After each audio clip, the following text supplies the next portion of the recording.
नमस्कार। मैं हूं अंजू पंकज। कांग्रेस का भी अजब गजब हाल है। एक तरफ तो कांग्रेस राजस्थान में अपना कुनबा संभाल नहीं पा रही है, पार्टी के अंदर एकता कहीं नजर नहीं आ रही है। लेकिन दूसरी तरफ 2024 के लिए विपक्ष के साथ कांग्रेस ने एकता का राग अलापना शुरू कर दिया है।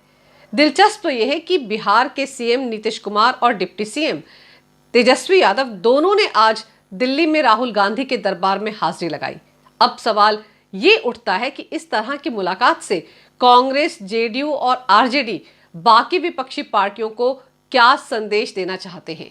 और जिस विपक्ष में एक अनार 100 बीमार हो, वहां पर ये विपक्षी एकता की काठ की हांडी आखिर कितनी बार चढ़ाई जाएगी। इन्हीं तमाम मुद्दों पर चर्चा करने के लिए इस वक्त मेरे साथ मौजूद हैं वरिष्ठ पत्रकार ओमकार चौधरी जी। नमस्कार ओमकार जी, बहुत बहुत स्वागत है आपका मेरे चैनल पर। बहुत बहुत धन्यवाद अंजू जी, मुझे याद करने के लिए।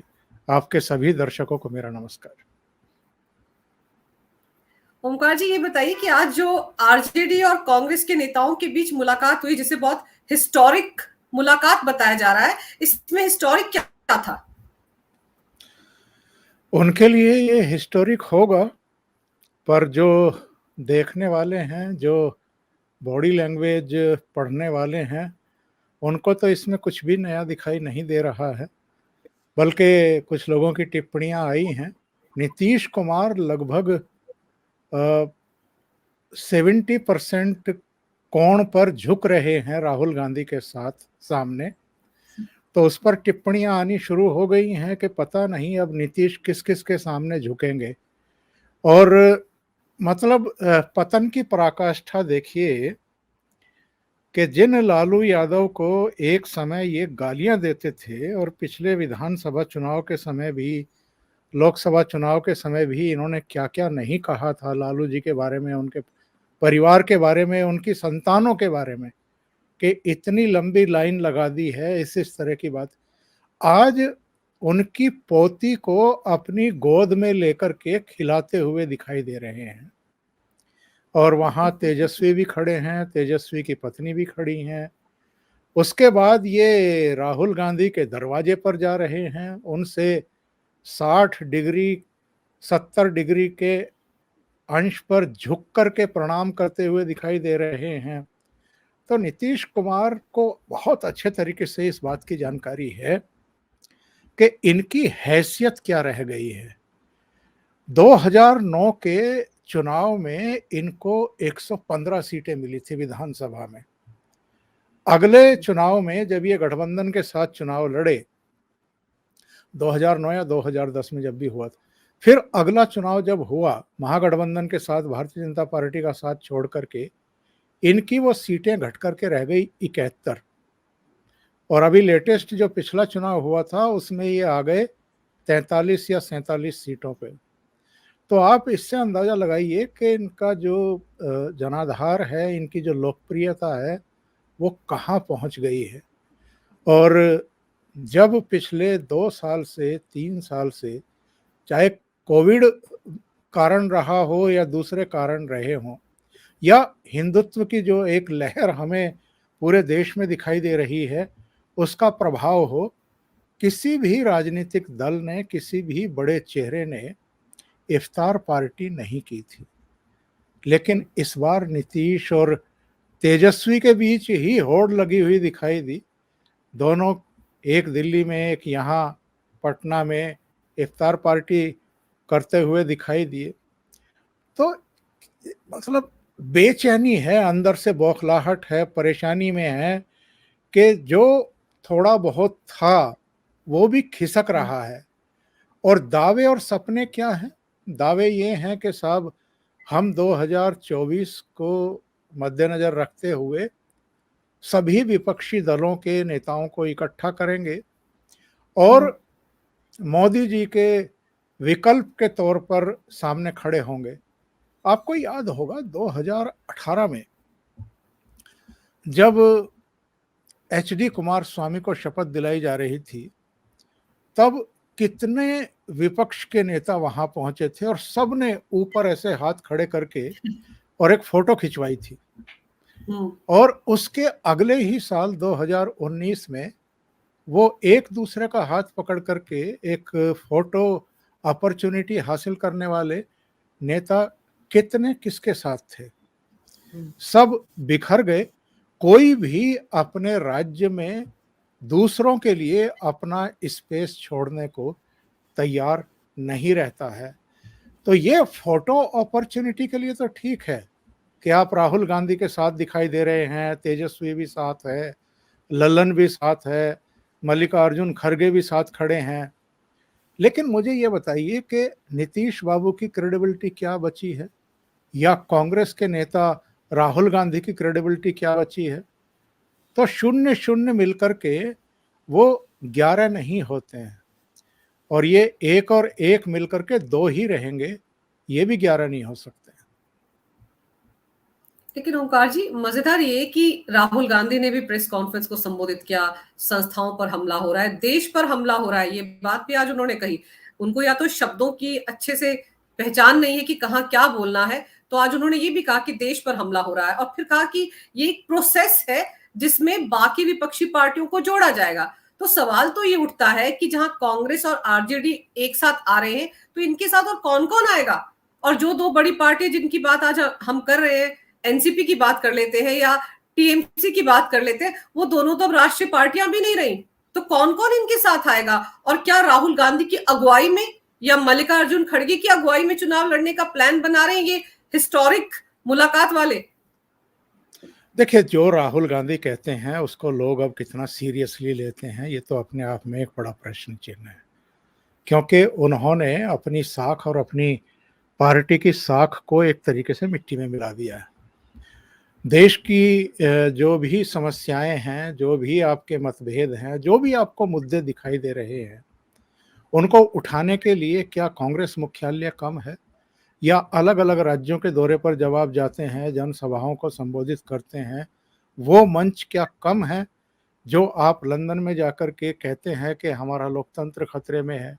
वहाँ आप कहते हैं कि मीडिया स्वतंत्र तरीके से काम नहीं कर रहा है, जुडिशरी ठीक तरीके से काम नहीं कर पा रही है, स्वतंत्र तरीके से काम नहीं कर पा रही है। अब आप कह रहे हैं कि देश पर हमला हो रहा है। तो क्या कहना चाहते हैं ये इनको खुद पता नहीं है। और शायद जो देश का मूड बन चुका है, या देश की जनता जो नगाड़ों के साथ पूरी दुनिया को बता रही है कि हम मजबूती के साथ नरेंद्र मोदी के पीछे खड़े हुए हैं, वो इनको या तो दिखाई नहीं दे रहा है, या आंखों पर इतनी मोटी पट्टी बांध ली है कि ये सब घटनाएं इनको होती हुई नजर नहीं आ रही हैं। सबको पता है कि नरेंद्र मोदी की लोकप्रियता में रत्ती भर की भी कमी नहीं आई है। जैसी 2013 और 14 में थी, आज की तारीख में भी वैसी ही है। तो आप राग अलापते रहिए, देश पर हमला हो रहा है, देश की आत्मा पर हमला हो रहा है, देश में नफरत का वातावरण है। इतने अंतर विरोधी हैं ये। जब ये भारत जोड़ो तोड़ो यात्रा कर रहे थे, उस समय इन्होंने कहा कि साहब देश में नफरत का माहौल है, और इस नफरत के बाजार में हम मोहब्बत की दुकान खोलने के लिए निकले हैं। और बाद में जब इन्होंने आधा सफर तय कर लिया, और मेरे ख्याल से जयपुर में इन्होंने कहा कि मैं इतने राज्यों से होकर के गुजरा हूं, इतने राज्यों के लोगों से बात की है, मुझे कहीं नफरत दिखाई ही नहीं दी। अरे भाई, नफरत दिखाई नहीं दी तो फिर क्यों राग अलाप रहे थे कि पूरे देश में नफरत का माहौल है? मतलब तुमने कई राज्य जो है वो पैदल चल के क्रॉस कर लिए और तुम्हें कहीं नफरत दिखाई नहीं दी। इसका मतलब आप बकवास कर रहे थे कि देश में नफरत का माहौल है। फिर कहने लगे कि ये मीडिया की वजह से है, मीडिया हिंदू मुस्लिम करता रहता है। तो भाई पहले ये तय करिए कि ये जो नफरत है जो आपको दिखाई दे रही है, किसी और को दिखाई नहीं दे रही है, ये मीडिया की वजह से है या मोदी सरकार की वजह से है?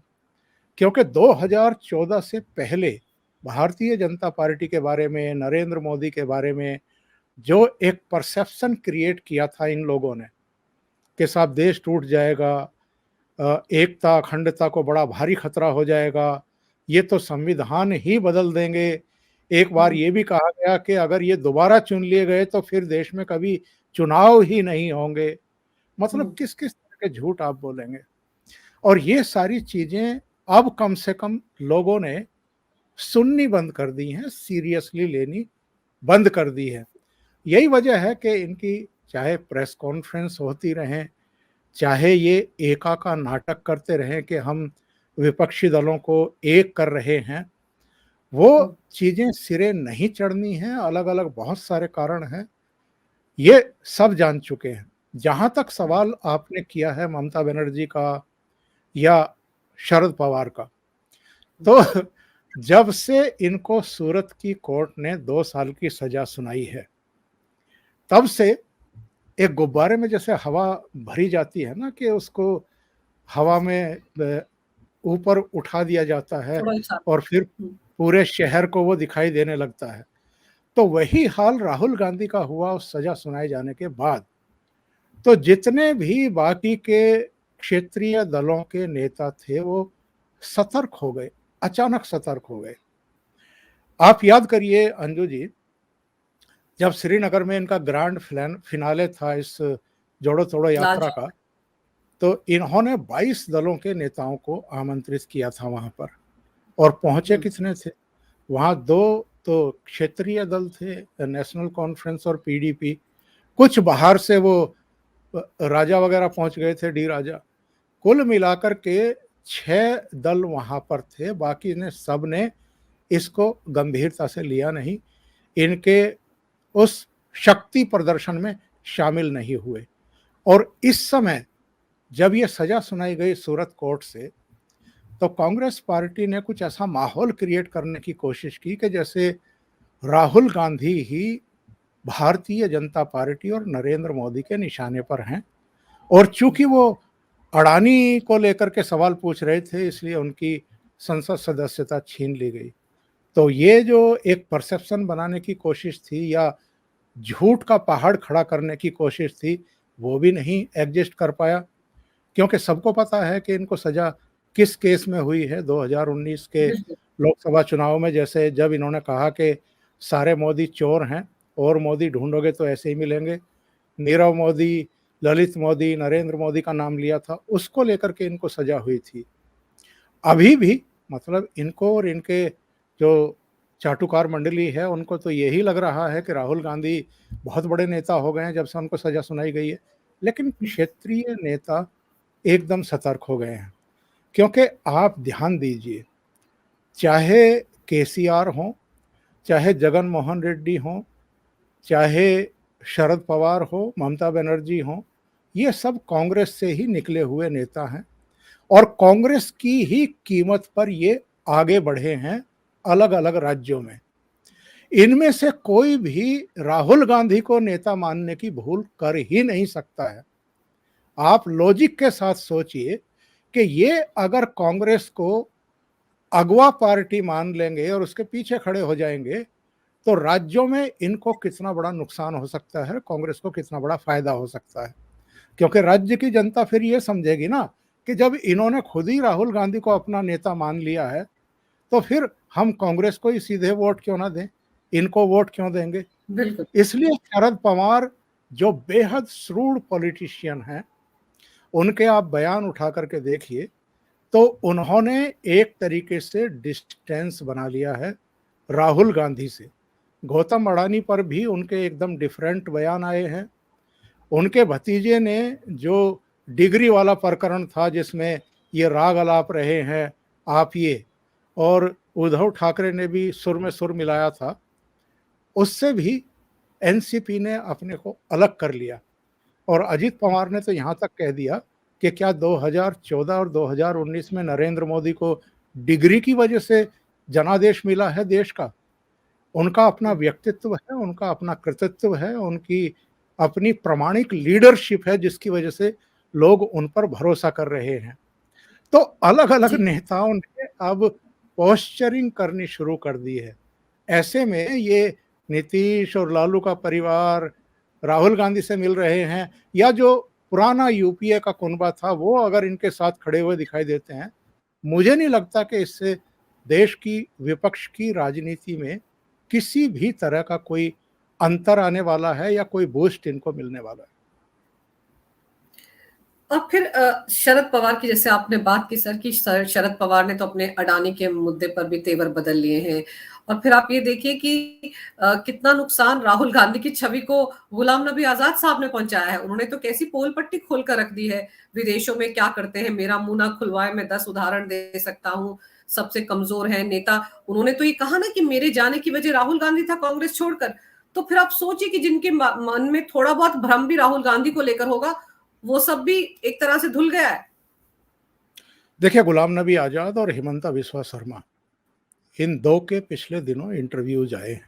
हिमंता बिस्वा शर्मा ने तो एएनआई को लंबा इंटरव्यू दिया था, स्मिता प्रकाश को, और गुलाम नबी आजाद की चूंकि आत्मकथा प्रकाशित हुई है, तो सभी चैनल और सभी प्रिंट मीडिया के लोग उनके इंटरव्यूज कर रहे हैं। गुलाम नबी आजाद का जो जीवन है वो 50 साल का राजनीतिक सफर कांग्रेस में ही बीता है।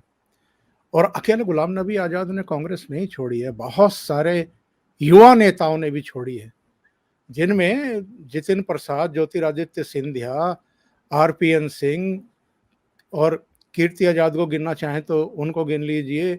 इसके अलावा अशोक तंवर, जो कभी यूथ कांग्रेस के इनके बहुत ही निकट सहयोगी हुआ करते थे और हरियाणा में इन्होंने प्रदेश अध्यक्ष की कमान सौंपी थी। इसके अलावा भी बहुत सारे, सुस्मिता देव, जो लोकसभा में सबसे ज्यादा वोकल हुआ करती थी कांग्रेस के लिए और मोदी सरकार के खिलाफ, एसएम कृष्णा, जो पूर्व विदेश मंत्री भी हैं और कर्नाटक के चीफ मिनिस्टर भी रहे हैं, ऐसे अनगिनत चेहरे हैं, हिमंता बिस्वा शर्मा से लेकर के और दूसरे तमाम चेहरे मैं गिना सकता हूं, उन्होंने कांग्रेस छोड़ी है। कर्नाटक के अभी क्यों छोड़ी? सीएम और एक्स सीएम किरण कुमार, वो भी तो आए अभी कुछ 4 दिन पहले। हाँ जी। तो मैं कह रहा हूं कि इतने सारे लोग क्यों छोड़ करके जा रहे हैं कांग्रेस। और गुलाम नबी आजाद का तो दर्द अपनी जगह है, क्योंकि जिस व्यक्ति ने, जिस नेता ने इंदिरा गांधी के साथ काम किया हो, उनकी कैबिनेट में जूनियर मंत्री रहे हों, जिन्होंने राजीव गांधी के साथ काम किया, संजय गांधी के साथ काम किया, जो सोनिया गांधी के भी निकट सहयोगी और सलाहकार रहे, जो पीवी नरसिम्हा राव सरकार में रहे, जो सीताराम केसरी जब प्रेसिडेंट थे तो उनके भी करीबी माने जाते थे, जो डॉक्टर मनमोहन सिंह की सरकार में महत्वपूर्ण मंत्रालय संभालते रहे और जम्मू कश्मीर के चीफ मिनिस्टर रहे, और 35 साल तक वो अकेले नेता हैं जो महासचिव रहे, संगठन महासचिव भी रहे कांग्रेस में। ऐसा नेता जब मौजूदा लीडरशिप के बारे में उनके कच्चे चिट्ठे खोलना शुरू करता है तो उसकी एक प्रामाणिकता है, लोग उन पर भरोसा करते हैं। उन्होंने एक और बात कही है, उन्होंने कहा कि सोकर के उठते हैं मोदी को गाली, रात को सोने के लिए जाते हैं तो मोदी को गाली।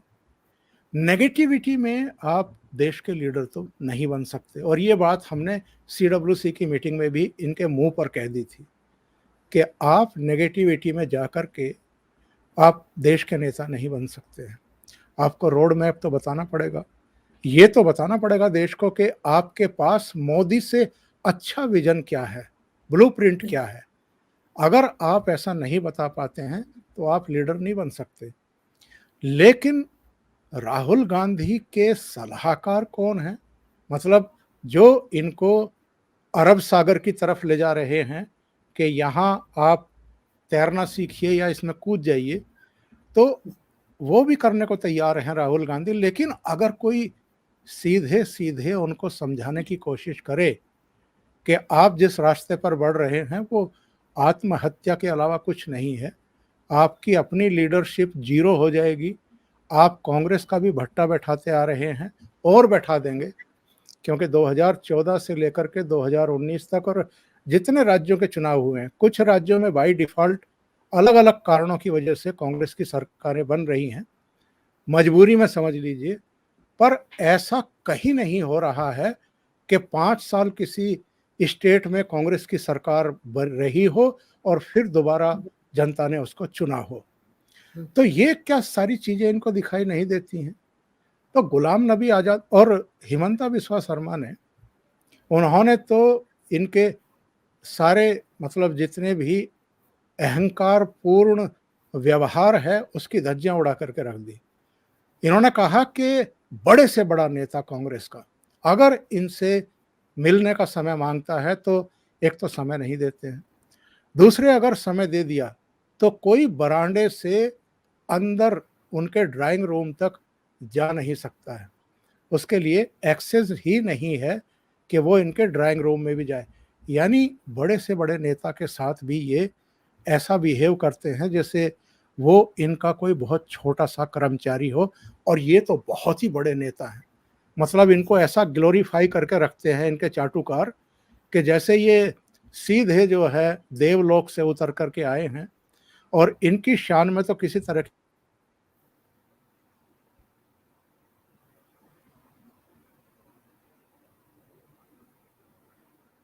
वो आज जब हम कांग्रेस की इस संस्कृति के से बाहर निकल करके बीजेपी में आए, कि जब राष्ट्रीय कार्यकारिणी की बैठक होती थी, भाषण वगैरह हो जाते थे, जो भी किस जिसको कहना है उस नेता ने कह दिया, और फिर लंच या डिनर तो हम दाएं बाएं मुड़ करके देखते थे तो हमारे साथ में या तो प्रधानमंत्री नरेंद्र मोदी बैठे हैं, या अमित शाह बैठे हैं, या जेपी नड्डा, राजनाथ सिंह, नितिन गडकरी बैठे हैं।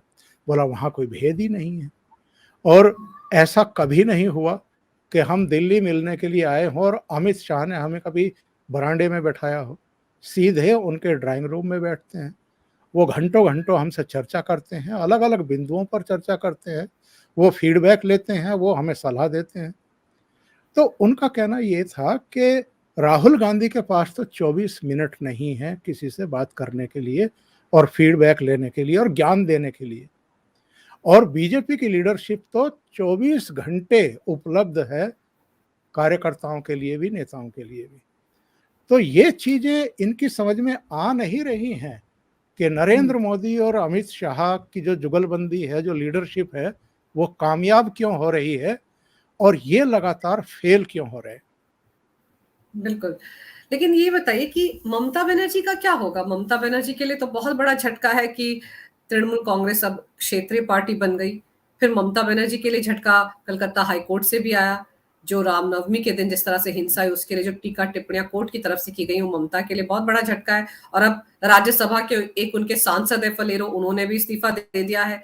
फिर अब जो फैक्ट फाइंडिंग कमेटी एक एनजीओ की तरफ से गई थी, बताया जा रहा है कल पश्चिम बंगाल में, उन्होंने भी कहा है कि एनआईए की जांच करवाई जानी चाहिए। प्रथम दृष्टया तो यही लगता है कि पुलिस प्रशासन की मिली भगत थी उन लोगों के साथ जिन्होंने ये सब हंगामा किया। तो ममता बनर्जी कैसे बाहर निकलेंगे? उन्हें तो पीएम पद का उम्मीदवार बनना था विपक्ष की तरफ से, और कहा उनकी पार्टी अब क्षेत्रीय पार्टी बनकर रह गई। देखिए, वही मैं कह रहा था कि विपक्ष में कितने पीएम पद के दावेदार हैं, गिनती करने बैठ गए तो ये 10 से ऊपर निकलेगी। ऐसे ही ममता बनर्जी को भी अपने बारे में थोड़ा सा भ्रम है कि वो देश की नेता बन सकती हैं या 2024 में नरेंद्र मोदी के विरुद्ध जो है विपक्ष का चेहरा बन सकती हैं, और ये गलतफहमी ऐसे ही नहीं हुई है। उनको भी और बाकी नेताओं को लगता है कि 3 बार गुजरात के चीफ मिनिस्टर रहने के बाद नरेंद्र मोदी गांधीनगर से, अहमदाबाद से दिल्ली का रुख कर गए थे और प्रधानमंत्री बन गए।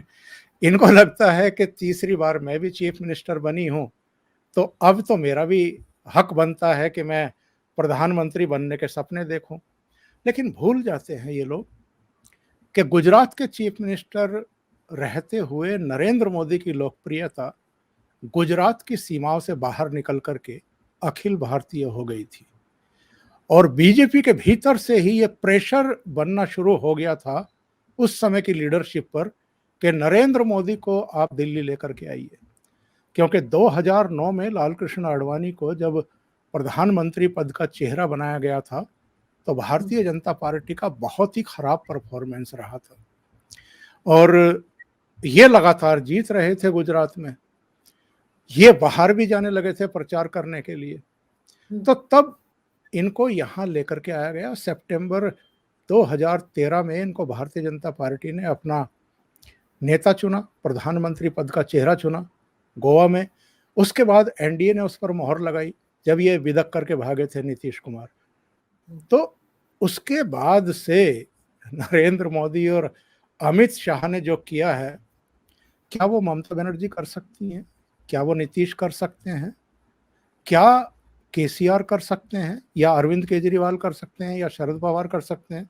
शरद पवार अपने राज्य में भी पूरे राज्य के नेता नहीं है, कुछ पॉकेट्स में इनको कामयाबी मिलती है।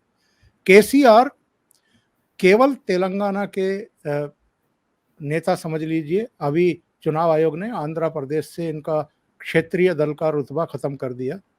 ममता बनर्जी को बंगाल के बाहर पूछ कौन कर रहा है, या अरविंद केजरीवाल दिल्ली और पंजाब के बाहर कहाँ हैं? तो ये सारे के सारे नेता। दूसरी बात, क्या ये सारे इकट्ठे हो भी गए, कोई चमत्कार मान लिया हो गया, कोई इस तरह का कि चलिए सद्बुद्धि आ गई, सारे विपक्ष के नेता एक छत के नीचे बैठ करके विचार विमर्श कर रहे हैं, भाई इस मोदी नाम की जो चीज है इससे कैसे निपटा जाए, इसको कैसे सत्ता से बाहर किया जाए। एक ही सपना है इनका, मोदी को हटाओ। मोदी को क्यों हटाओ, इसका भी कोई जवाब नहीं इनके पास, क्योंकि कोई मतलब आरोप हो किसी तरह का नरेंद्र मोदी पर तो ये आरोप लगाएं, तो वो सब भी नहीं। इसीलिए तो ये अडानी वडानी को ढूंढ करके इनको लाना पड़ता है मोदी के खिलाफ, क्योंकि कोई दाग नहीं है, कोई भ्रष्टाचार का आरोप नहीं है, बल्कि देश के विकास में लगे हुए हैं, 24/7 लगे हुए हैं।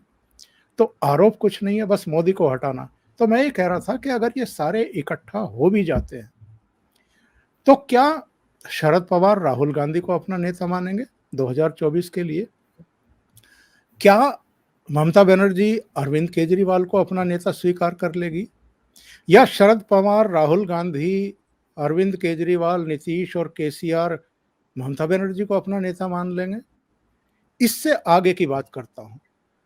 ममता बनर्जी का बंगाल के बाहर किसी राज्य में क्या प्रभाव है कि वो जाकर के वहां पर जनसभाओं को संबोधित करेगी और टीएमसी को वहां से कुछ सीटें मिल जाएंगी?